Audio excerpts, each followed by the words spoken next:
Halo guys, ketemu lagi dengan saya di podcast Mari Berkebun.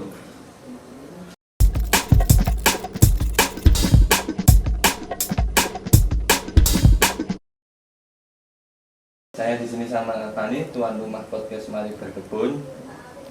Pengen sharing ya dengan seseorang ini, teman saya juga. Namanya Mas Istakhori Zozi. Ya, yuk. Iya. Dipanggil Zozi. Ya, Istakhori Zozi Sugito ya, biar komplit kalau saya dagang itu biar tahu semuanya. Ya, biar terkenal gitu. Kita lagi di rumahnya Mas Zozi dan kita udah ketat ya ini. Saya tadi masuk langsung mandi, langsung sudah social distancing, udah ketat. Ini ada jaraknya ya. Enggak cuma sebenarnya jaraknya terlalu lama. Wis Jadi- kakin jarak ya. Ini itu jadi Foto. beda dimensi ya kasihnya. Jadi di sana itu Brahma Kumbara, kalau di sini itu sedikit semi angin Darmo. Kira mikirnya gini tuh. Oh gitu ya. Sorry guys. Ya situ Tapi tetep ya. Situ ngadepin ini. Oh. Kenalin sih. Iya. Dengan kanca-kanca di situ. Ini Mas Yozi ini dia kesehariannya ngapain dan dia seorang apa? Menurut saya ini teman saya Mas Yozi ini dia dulu juga terjun di dunia koreografi ya, di wedding juga, di foto tapi udah pensiun. Terus dia juga hobi game, ini lagi dalam game Oppo ini. Ini Rising Boards. Nanti kita juga akan ngulik masalah game. Kali ini ada beberapa macam kulikan. Nah, satu pertanyaan yang pengen aku tanyakan, tapi sebelumnya perkenalan dulu sama Mas Yozi. Iya. Mas Yozi ini sebagai opo? Ya saya sebagai saya sendiri ya. Sendiri. Jadi saya bingung untuk memperkenalkan diri saya karena saya itu juga cukup tidak terkenal ya. Dulu sempat terkenal tapi Sekarang tidak. iya sekarang tidak karena corona menyerang gitu aja sih. Gitu. Kesehariannya Mas Yozi itu ngapain? Ya, kita lama nggak ketemu juga ini soalnya. Ya jadi sekarang ini saya disibukkan dengan jualan mas, jualan kuliner ya, kuliner online dan Udah. Dari selama vakum dulu itu di dunia perkaryaan, di dunia fotografi sama koreografi di wedding, Mas Yozi beralih profesi menjadi wirausaha. Iya mas, wirausaha bukan wirausaha. Kalau wirausaha itu kan sedikit agak masif ya. Saya di sini sebagai pedagang aja, bukan wirausaha. Dodolan wis ngono wae. Karena kecil-kecilan mas. Kan jenenge ya wirausaha toh. Yo saya menempatkan diri saja. Kalau wirausaha itu kan Wis gede gede gitu ya. Aku nggak mau karena Aku saya kecil. ya wirausaha, iki usaha kan. Usaha apa ini? Mas? Usaha. Ya iki usaha ngene iki. Oh, berarti wirausaha. Iya. Jualannya apa Mas Desi? Jualan di online mas, kita fokus di online dulu karena kita belum punya tempat ya yang pasti gitu. Jadi ya sedikit demi sedikit mas ya buat ngepul aja isi dapur gitu biar ada asapnya gitu. Ya aku ketok tuh. Kita iya Aku gitu. nek ngene ketok kan. Saya itu kaget ya, Mas Salman kesini itu tanya-tanya tentang makanan atau apa gitu kan. Ternyata bawa alat seperti ini, kaget, shock ya. Karena saya sudah lama nggak syuting ya. Dulu di Temanggung TV ya mas, kita terakhir ya syuting. Sekarang di syuting lagi sama Mas Salman, tapi alhamdulillah. Dia dulu juga. Jadi dia dulu punya band tapi udah lah nggak usah Iya. ceritain ya. Tapi udah mungkin diri sendiri masing-masing ya. Iya mas. Ini memang benar Mas Yozi. Saya tuh tadi kan gini teman-teman. Awal saya tuh pengen sharing sama Mas Yozi karena saya tahu kalau Mas Yozi kan dia udah istilahnya memang setelah sekian lama vakum di dunia perweddingan, foto dan lain-lain di industri kreatif, Mas Yozi kan jadi wirausaha dagang gitu kan. Jadi saya kan sini kan mau sharing, saya itu rencananya mau jualan online. Karena saya termasuk orang ya kena dampak virus corona, paceklik ini. Tahu nggak sih? Saya nggak ada penghasilan dan saya ya meskipun saya bisa bertahan survival dengan sabar dan tawakal gitu tapi kan tetap ada usaha. Nah, saya lagi ingin mengusahakan ya ini baru konsep dan rencana sih, semoga saya berhasil. Makanya saya kan kesini niatnya untuk sharing soal tadi yang saya sampaikan sebelum ini kita ngobrol soal gimana sih caranya kita jualan online tuh seharusnya tuh gimana istilahnya. Nah mungkin kan setiap orang mempunyai pola pikir sendiri-sendiri. Kadang bakulan angkringan, kadang bakulan di pasar. Mereka ditanyain soal prinsip dodolan, kan mereka mempunyai cara sendiri-sendiri. Jelas, nah, Mas. makanya saya salah satunya sharing ke Mas Yogi itu untuk tanya gimana sih pola pandangnya Mas Yogi itu untuk mengawali suatu bisnis atau dodolan dagang ya, wirausaha ya, dodolan ini pedagang ini kayak apa gitu. Kayak semacam tadi saya kan tanya, saya kan mempunyai kesulitan di kadang saya punya reng-rengan atau ide konsep yang sudah tertata gitu loh. Ini seumpama saya mau jualan mie ayam gitu kan, saya tahu nih mie ayam bahan-bahannya sekian, tapi kan saya masih bingung untuk gimana sih jualnya, terus harus dijual berapa ketika saya modalnya sekian gitu loh. Makanya tadi saya sharingnya kan seperti itu. Iya. Ya jadi itu gampang sekali Mas, aslinya saya hanya bukan mengguru ya buat teman-teman di sini. Ya kita semua belajar karena ini podcast kita ini memberikan sesuatu hal yang belum kita ketahui ya.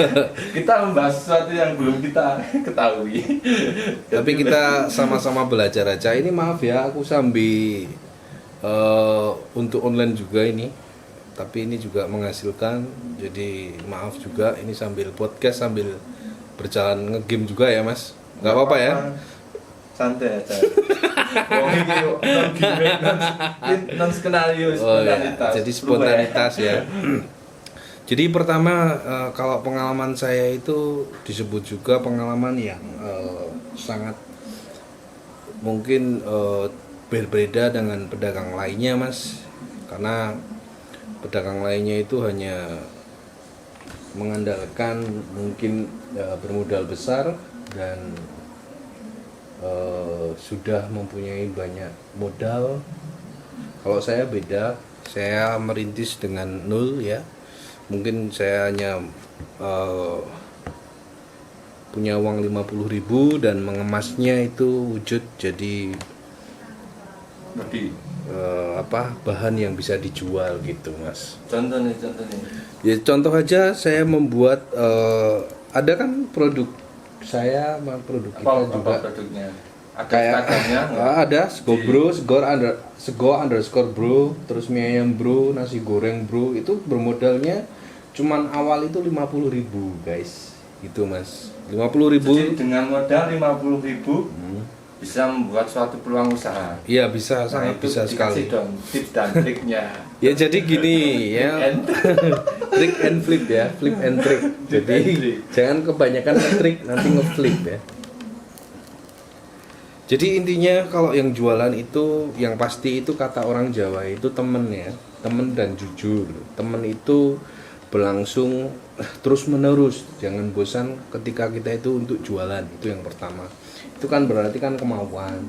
Dan yang kedua jangan mengurangi nilai modal 50.000 tadi itu untuk kalau semama laku jualannya terus bisa menghasilkan lebih dari 50.000 menghasilkan produk kita yang dijual itu, jangan sampai itu kita pergunakan hal lain untuk saya jumpa-jumpa. Nek Jawane ya nek oleh berarti 50.000 ya berarti ini ya ojo. Nah ngono. Jadi gitu. Saya prinsipnya gitu. Kemudian itu buat bahan baku kita itu semakin banyak, kolokasinya itu penuh, baru kita bisa mengambil untung di produk kita. Itu kalau di kuliner seperti itu.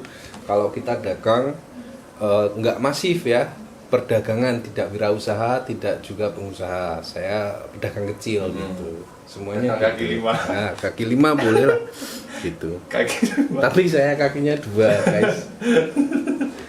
Nah, sekarang kalau seumpama dari modal yang tadi disampaikan, nah ini menarik 50.000 gimana caranya untuk tetap kita atau istilahnya cash flow ya, pemutaran uang itu terus berputar di lingkaran modal.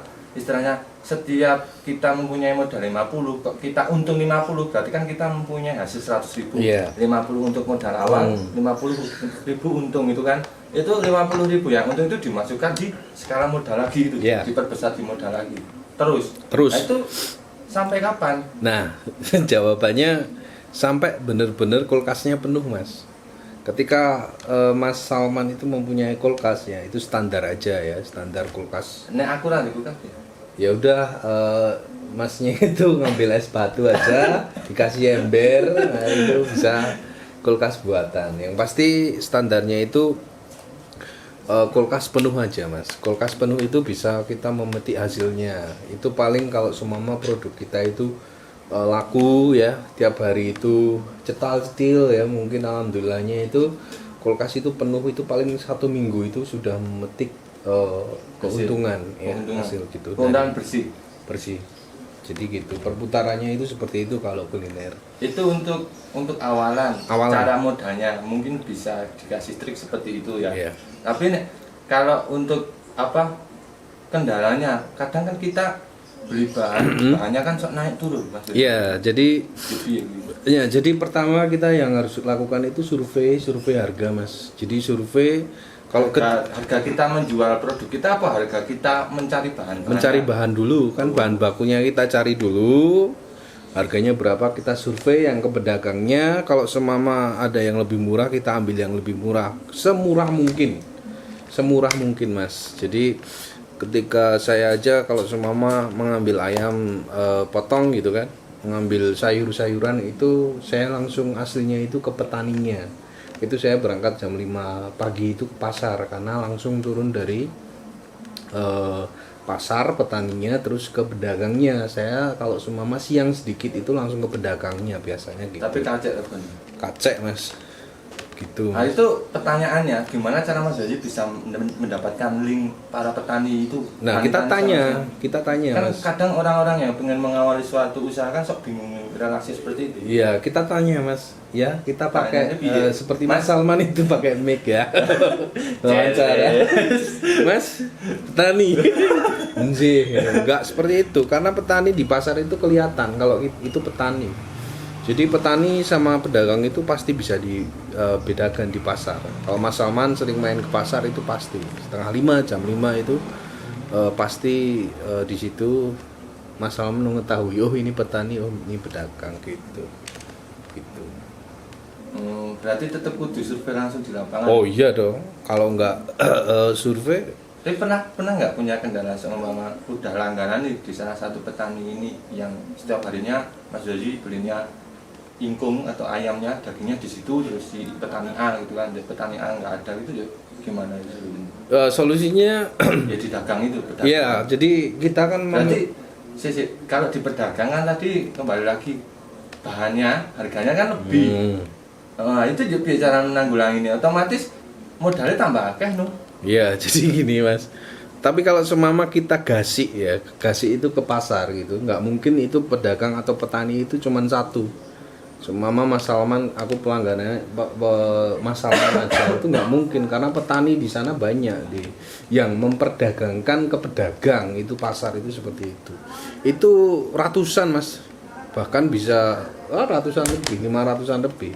Itu petani yang memperdagangkan ke pedagang yang di pasar gitu. Menjual hasil taninya ke pedagang. Ya, itu di pasar. Tapi kita langsung memotong jalur itu. Oh, itu bisa langsung, itu bisa di pasar itu banyak sudah. Itu kita bahas tadi di bahan-bahannya. Iya. Sekarang untuk penjualannya. Contoh produk yang Mas Haji jual itu apa? Nasi goreng tuh. Ya, nasi goreng ya, bermacam nasi-nasi ya, nasi-nasian. Nasi gobro ya banyak. Mie ayam juga ada. Nasi goreng itu kan contoh, nasi goreng kan nasi, ada beras toh. Beras itu seumpama 1 kilo itu kita olah gimana caranya nanti dapat berapa porsi dengan racian masing-masing dijual dengan harga 1 porsinya itu loh. Oh beras. Iya. Nah itu permasalahannya ketika kita ngitung-ngitung iki bahan, berarti otomatis kita nggak punya patokan. Seumpama harga kita mempunyai uang 100.000 untuk bahan-bahan itu harus jadi 8 porsi seumpama. Enggak punya seperti itu. Oh enggak, Mas. Atau jalan seperti yang tadi disampaikan. Ya, jalan seperti yang tadi disampaikan ya, tetap. Jadi kalau seumpama saya menghasilkan matok harga ya, kalau seumpama harga beras umpama ya. Jadi kita beli aja 1 kilo itu jadi seumpama 4 porsi. Nah, 4 porsi itu kita kembangkan lagi ketika mungkin berasnya itu mahal ya. Jadi kita bisa menjualnya itu bukan pengaruh di harga lagi. Jadi pengaruhnya itu tetap di harga beras bahan bakunya. Gitu. Kalau kendalanya seumpama awalnya kan yang disampaikan Mas Yoyo itu berarti dari uang 50.000 contohnya. Kita bisa membuat, intinya kan dari uang, mau uang seberapa modal kita, intinya kalau prinsip kita mau jualan kan gimana caranya kita mengambil untung. Caranya untung nih ya dijual Mas biar untung. Ketika Mas Salman itu mempunyai ya satu korek ya, sistemnya ini. Jadi Mas Salman itu beli ini 4.000, dijual lagi ke saya 5.000. Itu kan namanya kan dagang. Iya, dan itu dipakai itu di prinsip kuliner juga sama seperti itu. Nek Mas Yoyo kan menjalankan bisnisnya ini kalau kemarin saya tahunya kan 2 orang sama Dian, temannya Mas Yoyo, teman saya juga. Sekarang masih berdua apa sendiri? Ya masih. Kalau jadi kita mempunyai produk itu 4 produk sekarang. Jadi pertama itu mie ayam bro itu masih Sugo bro ya. Terus mie ayam bro, mie goreng bro sama nasi goreng bro. Nah 4 produk itu kita bagi karena online-nya itu sama.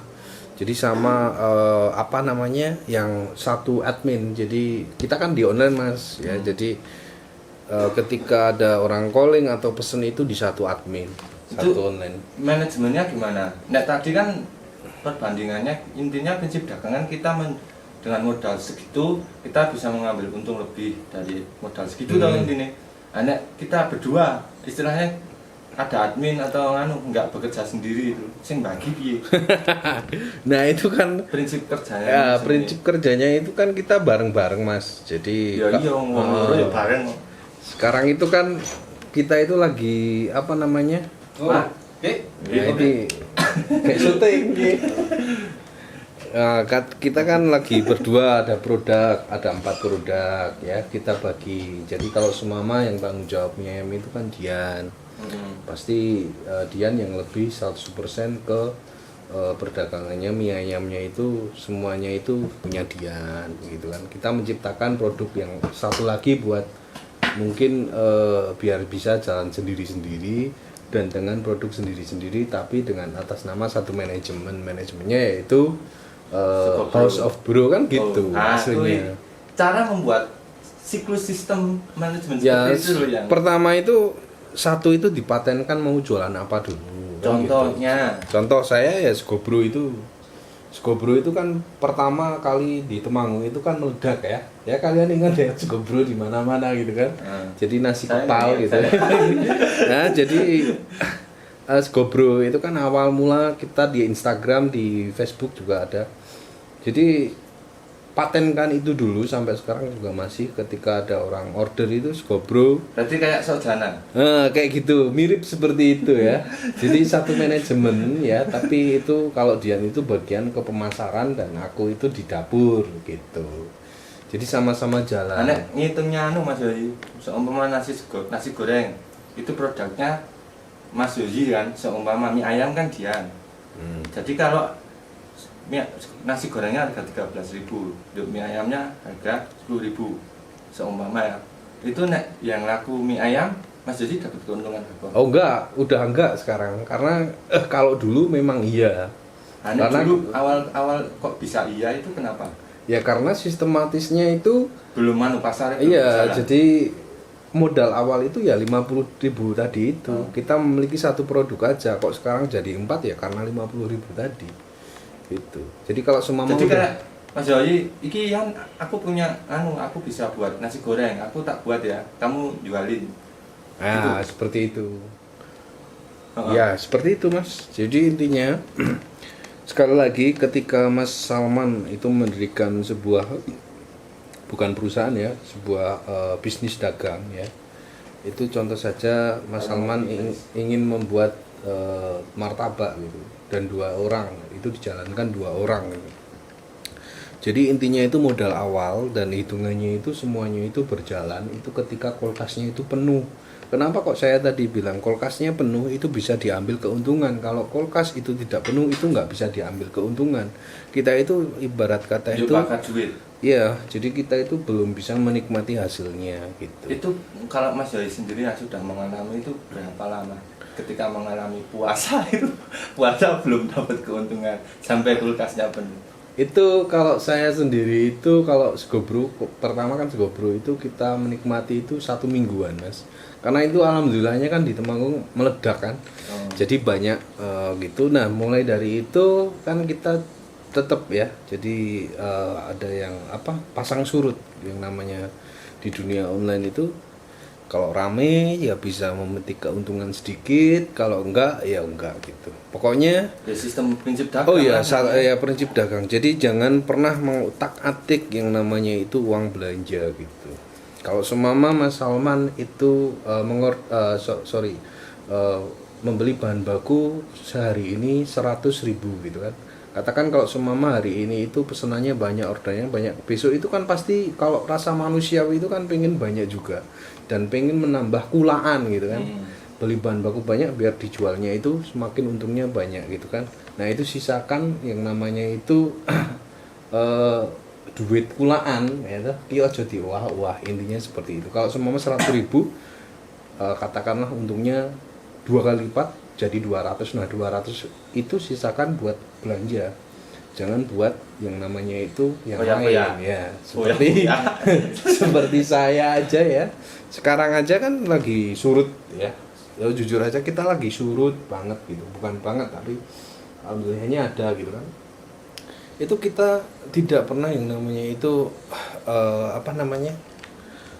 mengambil uang modal utama. Jadi kalau semama sekarang semama 200.000, nah bagaimana caranya saya mengumpulkan atau menghasilkan 200.000 lagi gitu. Jadi 2 kali lipatnya gitu, biar bisa kulaan lagi, beli bahan baku lagi gitu. Kalau ketika 200.000 itu kita untuk membeli sebungkus rokok atau apa ya, buat ya saya laki-laki atau minum atau apa gitu kan, tapi kita kan enggak. Nah itu kan bahaya, itu bisa merusak bisnis Mas Salman sendiri. Kok atau saya aku sendiri. Ya ngono situ aja. Gitu Mas. Nah itu kita itu ngobrolnya ya. Iya. Itu Mas Sekarang- Salman aslinya salah ngobrolnya itu kan. Kok Ya pedagangnya kan saya baru juga merintis. Mungkin enggak, tahunnya itu lama gitu, tapi tahunnya saya jualannya lama, tapi ramenya itu juga kan pasang surut kalau Nah, saya sendiri, karena saya justru juga itu yang kepingin saya ajak diskusi ngobrol biar kita bisa share itu soal pengalaman sebenarnya mudah sulit untuk Iya. berdagang gitu kan. Ya contoh kayak tadi dengan modal 50.000 bisa kita bisa, intinya kan prinsip dagang itu dan Iya. kita konsisten untuk mempertahankan modal. Iya kan? ya intinya seperti itu. Konsisten untuk mempertahankan modal. Sekarang kalau kita ngomongin di era atau di musim seperti ini ya, yang kita berdampak, itu kan bisa dikategorikan banyak orang-orang yang sudah hilang pekerjaannya, bingung kan. Satu-satunya cara kadang yang tersirat bagi mereka kan dagang, Mas. Iya. Jadi gini, kebanyakan sekarang itu dagang musiman ya. Jadi kalau saya sendiri pun itu banyak kesempatan buat menjual hal-hal yang dibutuhkan dalam kondisi seperti ini. Contoh saja masker, hand sanitizer atau Iya. apa ya.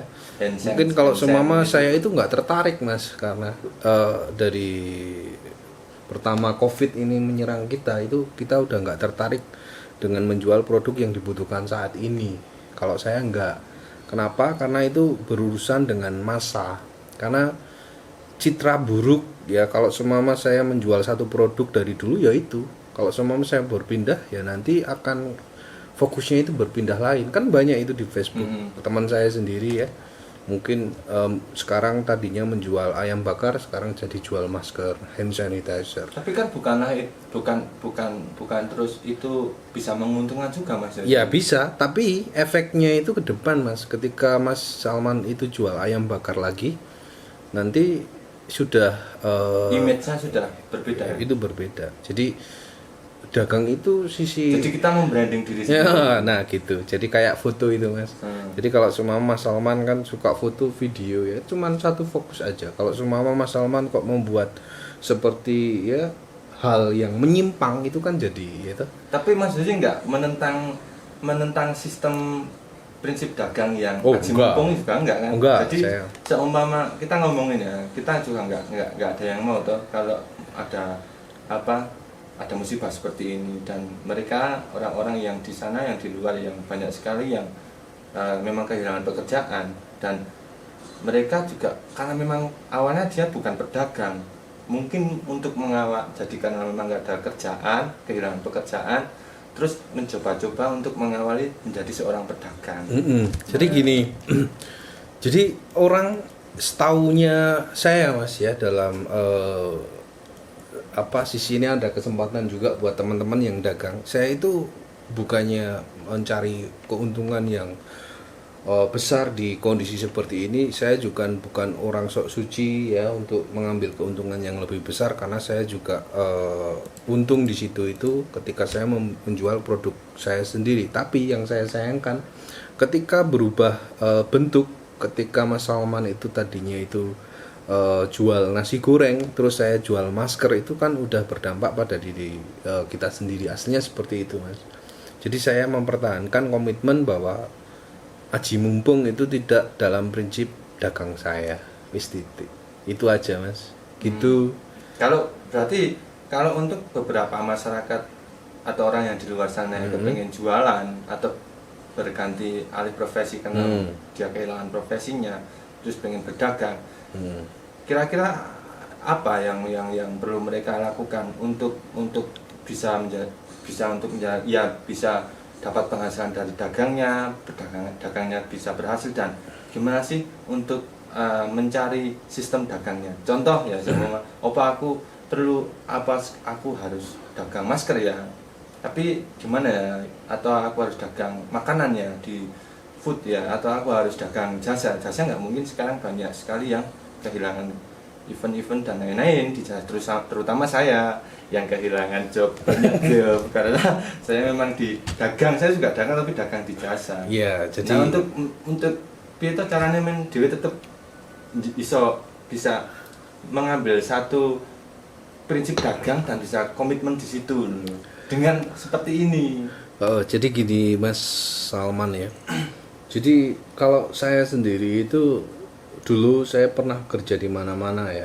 Terus saya menetapkan diri untuk berdagang. Kenapa itu? Ya jadi itu pertanyaannya Mas Salman, kok bisa seperti ini, kita harus jualan seperti apa? Ya kita itu melatih diri sendiri itu untuk berpikir kreatif. Satu, kreatif itu memunculkan ya seperti itu. Ide-ide yang mungkin itu ya, ide-ide yang mungkin itu membuat buruk para tetangga atau para teman kita, tapi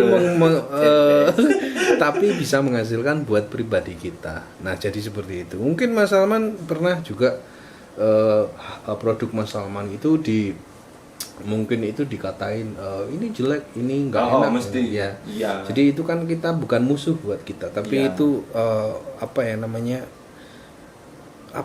semangat motivasi buat kita bahwa kita itu bisa menjadi lebih enak lagi kan gitu. Kalau semama saya menjual produk kuliner, tentunya tadi Mas Salman pertanyaannya bagaimana cara bisa di era sekarang ini kita tuh harus dagang apa? Iya. Jadi kan bisa Mas. Kalau di COVID itu kan semua di dunia itu kan ekonominya lagi down sekarang memang ya. Karena semuanya itu sudah ekonominya itu sudah tidak stabil seperti yang tahun kemarin, apalagi ini puasa ya guys. Jadi saya hanya menyarankan itu jual diri gitu Mas. Jadi tidak bisa ketika kita itu menjual produk kita, dan saya ngasih saran jual diri. Ya mungkin sekarang kan ada VCS berbayar seperti online gitu kan, bisa kerja. ya itu Ya, bisa jual diri. kita termasuk nganu loh, kita ngobrol itu termasuk materi prakerja, tapi ini gratis tanpa dipungut biaya.